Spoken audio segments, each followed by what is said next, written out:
ನಮಸ್ತೆ ಎಲ್ರಿಗೂ. ನಿಮ್ಮಲ್ಲಿ ಸುಮಾರು ಜನ ನಾನು ಉಪಯೋಗಿಸುವಂತ ಹೇರ್ ಆಯಿಲ್ ಯಾವುದು, ಶಾಂಪೂ ಯಾವುದು ಅಂತ ಮತ್ತೆ ಕಮೆಂಟ್ಸ್ ಅಲ್ಲಿ ಕೇಳ್ತಾನೆ ಇದ್ದೀರಾ.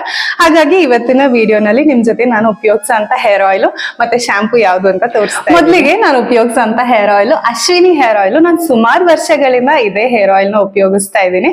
ಇದು ಡ್ಯಾಂಡ್ರಫ್ ಬರೋದಿಲ್ಲ ಮತ್ತೆ ಕೂದಲು ಉದ್ರೋದಿರತ್ತಲ್ಲ ಅದು ಕೂಡ ಕಮ್ಮಿ ಮಾಡುತ್ತೆ. ಹಾಗಾಗಿ ಸುಮಾರು ವರ್ಷಗಳಿಂದ ನಾನು ಅಶ್ವಿನಿ ಹೇರ್ ಆಯಿಲ್ ನ ಉಪಯೋಗಿಸ್ತಾ ಇದ್ದೀನಿ. ಮತ್ತೆ ಶಾಂಪೂ ಬಂದು ಲಾರಿಯಲ್ ಪ್ರೊಫೆಷನಲ್ ಅವ್ರದ್ದು ಅಬ್ಸಲ್ಯೂಟ್ ರಿಪೇರ್ ಅಂತ ತುಂಬಾನೇ ಚೆನ್ನಾಗಿದೆ. ಇದನ್ನು ಕೂಡ ತುಂಬಾ ವರ್ಷಗಳಿಂದ ಉಪಯೋಗಿಸ್ತಾ ಇದೀನಿ, ಚೆನ್ನಾಗಿದೆ. ಹೇರ್ ಫಾಲ್ ಸಮಸ್ಯೆ ಎಲ್ಲ ಯಾವ್ದು ಬಂದಿಲ್ಲ. ಕಡೆಯದಾಗಿ serum, hair serum Mythic oil ಅಂತ ಹೇಳಿ, ಇದು ತಲೆಗೆ ನೀವು ಶಾಂಪೂ ಮಾಡಿ ಆದ್ಮೇಲೆ ಒದ್ದೆ ಕೂದಲಿಗೆ ಒಂದ್ 2-3 ಡ್ರಾಪ್ ಮಾತ್ರ ಹಚ್ಚಿ ಬಿಡ್ಬೇಕು. ಆಗ ಕೂದಲು ನಿಮ್ಗೆ ಶೈನ್ ಬರುತ್ತೆ ಮತ್ತೆ ಸ್ಮೂತ್ ಆಗಿ ಕೂಡ ಇರುತ್ತೆ. ಇದಿಷ್ಟು ನಾನು ಉಪಯೋಗಿಸೋ ಅಂತ ಹೇರ್ ಕೇರ್ ಪ್ರಾಡಕ್ಟ್ಸ್. ಸೀರಮ್ ಮತ್ತೆ ಶಾಂಪೂ ಎರಡು ಕೂಡ ನೈಕಾ ವೆಬ್ಸೈಟ್ ಆಗಿರ್ಬೋದು, ಪರ್ಪಲ್ ಅಲ್ಲೂ ಕೂಡ ಸಿಗುತ್ತೆ. ನಿಮ್ಗೆ ಬೇಕಿದ್ರೆ ಅಲ್ಲಿ ಚೆಕ್ ಮಾಡ್ಬೋದು.